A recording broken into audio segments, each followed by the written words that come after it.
Hello বন্ধুরা, আজকে আমি আপনাদেরকে দেখাবো যে আইসক্রিম কিভাবে বানাতে হয়, কিভাবে কি করতে হয়। তো এমন সেম প্রসেসে আমরা বানিয়ে দেখাবো, চলেন।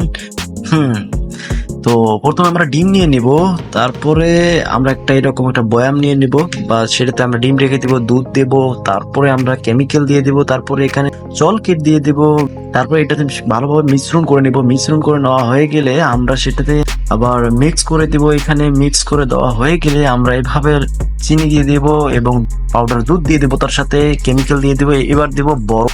বরফটা দেওয়া হয়ে গেলে আমরা এই বড় বয়ামটা আমরা এখানে বেঁধে দিব। তারপরে কিছুক্ষণ গাড়ি চালাবো, এটা মিক্স হয়ে যাবে। তো 5-10 মিনিট চালানোর পরে আমরা এটা বার করে দেখবো কেমন হয়েছে। তো আসলে এটা এবার আমরা টেস্ট করে দেখবো, খেয়ে দেখবো কেমন হয়েছে। ওয়াও, এটা কিন্তু আসলে অসাধারণ। ভিডিওটি ভালো লাগলে চ্যানেলটি সাবস্ক্রাইব করে পাশে থাকতে পারেন। ধন্যবাদ।